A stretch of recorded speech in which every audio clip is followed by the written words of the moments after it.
The Ranveer show clips में आपका स्वागत है, जहां आप झट झट से बहुत कुछ सीख सकते हैं। जितना मैंने समझा है शिवजी के बारे में इस पॉडकास्ट के थ्रू, आप वही फिलॉसफीज को दोहरा रहे हैं। और पॉडकास्ट के स्टार्ट में आपने कश्मीरी शैविज्म की बात करी। हाँ। पर हमने कश्मीरी शैविज्म को एक्सपैंड नहीं किया। हाँ, वो बहुत गहरा हो जाएगा। पूरे विश्व को 36 एलिमेंट में, मैं बस 1 मिनट में उसकी बात कर देता हूँ। 36 एलिमेंट में वो बात करते हैं, कहते हैं कि जो पूरा यूनिवर्स है, it comes out of that universal consciousness, जो शैविज्म में जिसको परम शिव बोलते हैं। परम शिव वन है। उस समय ना मैनिफेस्टेशन है ना प्रिंसिपल है, केवल एक नोइंगनेस जिसको निसर्गदत्त महाराज बोलते हैं वो है। जब Param Shiva when he becomes two, he becomes Shiva and Shakti. वाह। उनके अंदर से ही 2 भाग होते हैं, Shiva and Shakti. And Shakti wants to create the universe, she wants to play. Shakti को क्रंदन करना है, स्पंदन करना है। वो बोर्ड हैं, उनको जगत बनाना है जिससे उनका समय, इस प्रकार की एक इंटरप्रिटेशन है। तो वह पूरे ब्रह्मांड का सृजन करते हैं। इसलिए उसको कश्मीर शैव दर्शन में चित्त शक्ति विलास भी बोलते हैं, जिसमें चित्त जो है वो शिव का प्रतीक है और शक्ति शक्ति, और इन दोनों के विलास से, विलास का अर्थ है खेलना। तो उन दोनों का basically it's a play of consciousness, उसको इंग्लिश में अगर बोलें प्ले ऑफ कॉन्शियसनेस है। इससे पूरा ब्रह्मांड बनता है। तो पहले 1 बिकम्स 2, फिर 2 अलग अलग होते होते कई एलिमेंट्स बनते हैं। लिविंग बींग्स भी हम उन्हीं के पार्ट हैं, यहाँ तक कि ये टेबल नॉन लिविंग मैटर भी उसी कॉन्शियसनेस का पार्ट है। तो एक जिस बात में हम वेस्ट से बहुत बिल्कुल उल्टे हैं, वो ये मानते हैं कि कॉन्शियसनेस का एवोल्यूशन हुआ है मैटर से। हम उल्टा मानते हैं कि मैटर डिसेंड करता है कॉन्शियसनेस। वाह वाह, ओके, ब्रेक डाउन कर दो सर ये थॉट। देखिए, एवोल्यूशन जो पढ़ते हैं, बहुत इसमें गहराई से जाना थोड़ा कठिन हो जाएगा, मैं बस थोड़ा सा सरल समझा देता हूँ। श्योर। एवोल्यूशन में ऐसा माना जाता है कि पहले तो ये अर्थ थी जिसमें लिविंग बींग्स नहीं थे, केमिकल सूप था, और उसमें एक लाइटनिंग बोल्ट आया, कभी कुछ एक्सीडेंट हुआ होगा, और सिंगल सेल्ड ऑर्गेनिजम्स बने, फिर मल्टीपल सेल्ड ऑर्गेनिजम्स बने, और उसके बाद पूरी सृष्टि हुई। ये जीवन जब स्टार्ट हो गया, वहां से कहानी सत्य है। Evolution is true. वो पूरी जो साइंस, जो विज्ञान है, मैं बहुत बड़ा फैन हूँ एवोल्यूशन का। एवोल्यूशनरी बायोलॉजी में बहुत पढ़ता रहता हूँ, मुझे बहुत आनंद आता है, और क्योंकि वो लिखते भी बहुत सुंदर हैं और प्रकृति के बारे में बात करते हैं। मुझे प्रकृति के बारे में बात करने में बहुत पढ़ना और सीखना बहुत अच्छा लगता है। तो एवोल्यूशनरी बायोलॉजी वो है। परंतु वो ऐसा मानते हैं कि पहले मैटर था, देन कॉन्शियसनेस उसमें से इवॉल्व हुई। हम ऐसा मानते हैं कि पहले, हमारे शास्त्रों में एक कॉन्सेप्ट भी है हिरण्यगर्भ का, कि there is a cosmic womb, एक एक्सपेक्टेशन ऑफ रियलिटी है, अभी कुछ बना नहीं है। जैसा बिग बैंग की थ्योरी हम सब समझते हैं कि एक पॉइंट था, सिंगुलैरिटी था, वो कॉन्शियसनेस की तरह आप समझ सकते हैं, और वहां से एक एक्सप्लोजन हुआ और पूरे ब्रह्मांड का निर्माण हुआ। ठीक उसी तरह से शास्त्र में भी कहते हैं कि पहले कॉन्शियसनेस है, फिर कॉन्शियसनेस एक्सपेंड होती है और पूरे वर्ल्ड का क्रिएशन करती है। तो दे से कॉन्शियसनेस प्राइमरी है, एवोल्यूशन नहीं हुआ है उसका। और वो ऐसा समझते हैं कि मैटर पहले से था, कॉन्शियसनेस बाद में इवॉल्व हुई है, क्योंकि वो मानते हैं कि आपकी हमारी कॉन्शियसनेस इंडिविजुअल है, उनके पास यूनिवर्सल कॉन्शियसनेस का कोई आइडिया नहीं है। हम ऐसा मानते हैं कि वह यूनिवर्सल कॉन्शियसनेस से ही पूरा मैटर बना है, हम बने हैं, आप बने हैं, हम उन्हीं का स्वरूप है। If we remember our true selves, we will find that we are universal consciousness. तो यह व्यू उल्टा है। वो मानते हैं नीचे से इवॉल्व हो रहा है, हम मानते हैं ऊपर से डिसेंड हो रहा है। ओके, अभिजीत चावड़ा सर आते रहते हैं हमारे शो पर। हाँ। उनसे हमने एवोल्यूशन के बारे में पूछा था। बेसिकली हम यूनिसेल्युलर ऑर्गेनिज्म से बने हुए हैं, पर मैंने उनसे पूछा कि यूनिसेल्युलर ऑर्गेनिज्म के पहले क्या होता था, और साइंस को वहां तक की समझ है, उसके पहले अगर आप टाइमलाइन को लेकर जाए तो बहुत mysterious world, they are not clear. तो एवोल्यूशन जहां से चालू होता है, एक बार वो ऑर्गेनिज्म बन गया, उसके बाद इट्स ट्रू, वो पूरी कहानी सच है, पर किसी को पता नहीं कि वो ऑर्गेनिज्म कहाँ से आया, वो बना कैसे, वो चेतना आई कैसे। तो कुछ थियरीज है कि एक मीटियोर गिरा हमारे धरती पर, और शायद उस पर कुछ बायोलॉजिकल मैटर थी, और वहां से शुरुआत हुई। या मीटियोर के अंदर फ्रोजन वाटर था, और शायद उस पानी के अंदर कुछ सेल्युलर ऑर्गेनिजम्स थे, और हम सब उसी मीटियोर से बने। या काफी सारे मीटियोर्स गिरे होंगे, और बेसिकली हम स्पेस से आए कहीं। पर मैंने फिर उनसे पूछा कि यार फिर उनमें जो यूनिसेल्युलर ऑर्गेनिजम्स थे, अगर आप उनकी टाइमलाइन देखें तो वो कहाँ से आया? तो ये वैसा ही क्वेश्चन है, you are just kicking the can to the next level जी, कि यहाँ पर वो बाहर से आए तो कहीं ना कहीं तो पहली बार आए होंगे, कहीं ना कहीं तो पहली बार बने होंगे, तो वो दैट क्वेश्चन स्टेज, वो तो प्रश्न तो वैसे ही बना रहता है। तो एलियन वो समझा देना somewhere they would be native जी, तो वो नेटिव कहाँ से आए? तो वो नेटिव कहाँ से आया? हाँ, तो कहीं ना कहीं तो फर्स्ट वो कॉन्शियसनेस से ही आए। जब कॉन्शियसनेस पूरा ब्रह्मांड क्रिएट करता है, यूनिवर्स क्रिएट करता है, उसी देखिए कश्मीर शैविज्म का फिर से मैं सहारा लूंगा, थोड़ा सा गहरा है, पर एक शब्द है विमर्श। विमर्श आपने सुना होगा, वाद विवाद विमर्श ऐसी बातचीत करना, सोचना, इसको विमर्श कहते हैं। बड़ा साधारण सा शब्द है। क्या मतलब क्या होता? हाँ, पर कश्मीर शैविज्म में विमर्श मतलब साधारण भाषा में, हिंदी में किसी बात पर गहराई से विचार करना और उस पर अच्छे से समझना। पॉडकास्ट। हाँ, पॉडकास्ट इज विमर्श एक्चुअली, साधारण हिंदी में जी। परंतु कश्मीर शैव दर्शन में और संस्कृत में विमर्श का अर्थ बहुत ऊंचा है। विमर्श का अर्थ है कि जो परम शिव हैं उनमें केवल एक ही इच्छा है, केवल एक ही इच्छा है। He wants to reflect upon himself. Okay, मैं इसी टॉपिक के बारे में पूछने वाला था। Exact, reflect upon himself. हर सवाल पूछने से पहले मेरे दिमाग में मुझे एक विजुअल दिख जाता है, मुझे एक बीइंग दिखे थे, एक इंसान दिखे थे, who was made out of light, जो रोशनी से बने हुए थे। कहते हैं कि हमारे अंदर जो आत्मा होती है वो उसी इंसान से निकल कर आती है, खुद को एक्सपीरियंस करना चाहता है या चाहती है, क्योंकि जेंडर नहीं होता। अब प्लीज कंटिन्यू सर।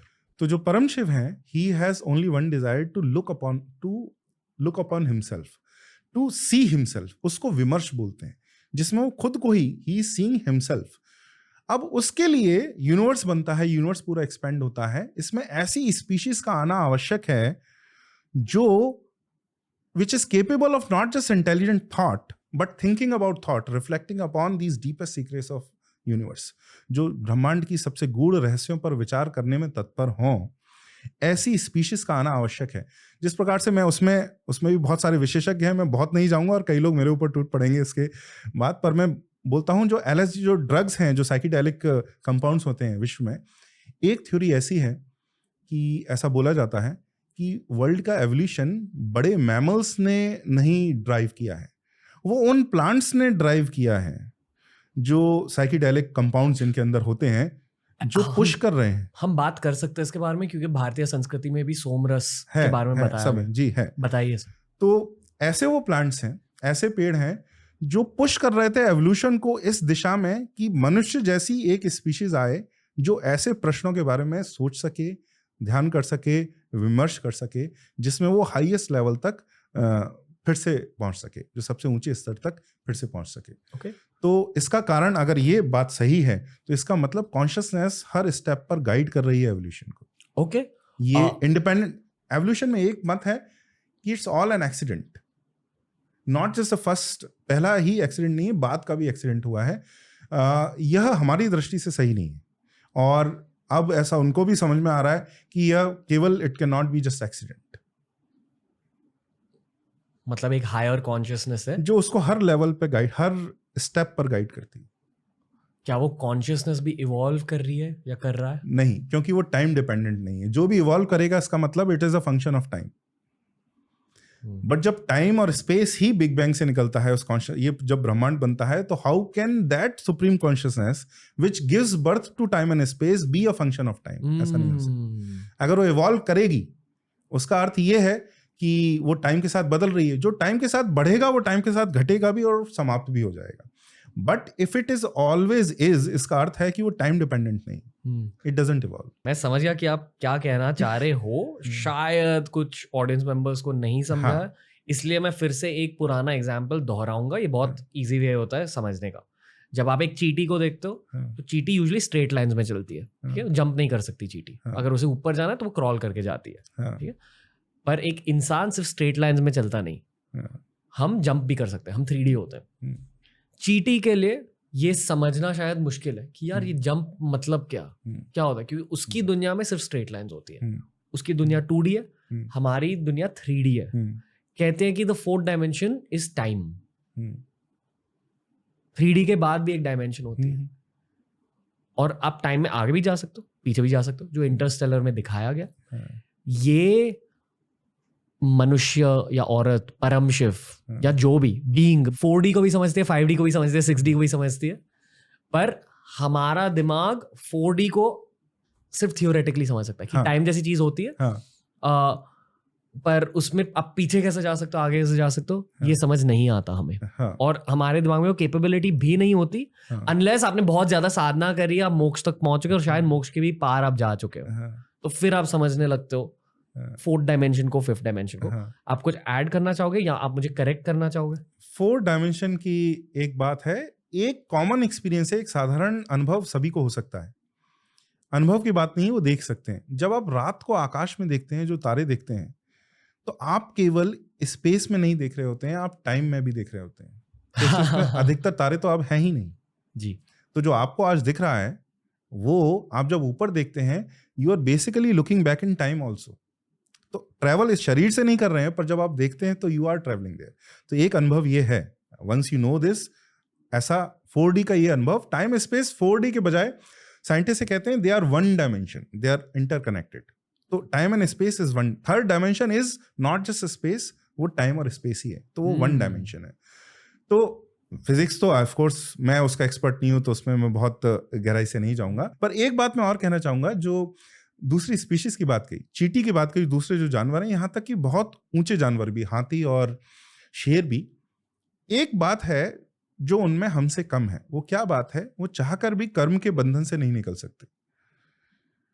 जैसा एक शेर है, उसकी प्रकृति है मार के खाना, जिससे एक बंधन बन रहा है, इंस्टिंक्ट। हाँ, वो इंस्टिंक्ट है जिन पर वो केवल इंस्टिंक्ट्स पर ही काम करते हैं। हम ध्यान करके, साधना करके अपनी इंस्टिंक्ट्स को कंट्रोल कर सकते हैं, और इस चक्र से बार बार जो जन्म हो रहा है, इससे बाहर आ सकते हैं। हमारे इंस्टिंक्ट्स है सेक्स, खाना, फूड, ये सबसे मोस्ट बेसिक है। पैसा, पैसा हाँ उसका साधन है, just to acquire other things. Fear बहुत बड़ा एक वो है, मोटिवेटर है जो हमें करता है। तो हिंदी में उसे राग और द्वेष बोलते हैं, love and deep hatred of someone. तो राग द्वेष भी बहुत बड़े हमारे जो स्पर करते हैं हमको। किसी से बहुत अधिक प्रेम होता है, किसी से बहुत घृणा होती है, वो भी हमें आगे ले जाते हैं। पर हाँ, फूड सेक्स मोस्ट बेसिक है। ओके।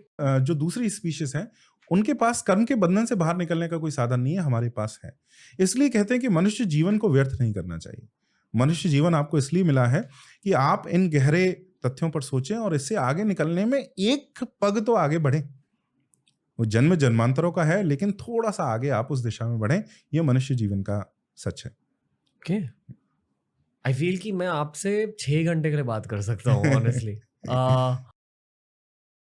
वो परम शिव कॉन्सेप्ट के बारे में बात करेंगे। पहली बार मैंने सुना था ये किसी शामन से एट एज 22, शामनिज्म, जो साउथ अमेरिका का कल्चर होता है। उन्होंने कहा था कि वो मानते हैं कि भगवान होते हैं, और मान लो भगवान एक इंसान की तरह, इंसान की बॉडी सेल्स के थ्रू बनी जाती है।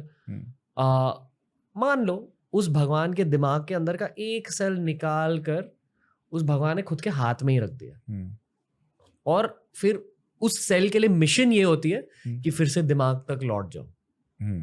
ये होती है गॉड टू ह्यूमन की जर्नी। कि आप पैदा हुए हो भगवान के दिमाग से ही, आप भगवान ही हो ओरिजिनली। आपको बस वो जर्नी, बहुत सुंदर बात है, एंड्योर करनी है। बहुत सुंदर बात है। एक प्रकार से हम जो हमारा सारा दर्शन है, जो कश्मीर शैव दर्शन है, सांख्य है, ये सब ऐसी बात कर रहे हैं कि आप परम शिव से you have become many through one. जी, जिस प्रकार से ऊपर से नीचे आए हैं, ऊपर भी जा सकते हैं। Many can also become one. तो इसी प्रकार जो सेल, जो आप जिस प्रकार से शामन ने आपको बताया, तो वो अपने आप को रियलाइज करके अपने चेतना का स्तर बढ़ा के वो ठीक ऊपर पहुंच सकते हैं, सबसे ऊपर पहुंच सकते हैं। okay. और कुछ कहना चाहोगे परम शिव के बारे में? नहीं, अभी इससे और थोड़ा गहरा हो जाएगा। तो ये मैं बता दूं कि ये ऑकल्ट में मतलब कैसे नहीं आएगा कि ये ग्रंथ हैं, ये ग्रंथों में लिखा हुआ है। तो इसके बारे में चर्चा करना ठीक होता है, परंतु उससे और बहुत गहरा हो जाएगा, इसलिए केवल इतनी ही बात करना सही है। और मुझसे बहुत बड़े विद्वान भी हैं, मैं आपको बता सकता हूं, जो आप जिनसे बातचीत कर सकते हैं। अगर आपको ये क्लिप अच्छा लगा तो ऐसे ही 1000 क्लिप्स अपलोड किए गए हैं इस चैनल पर। बस देखते जाओ और सीखते जाओ।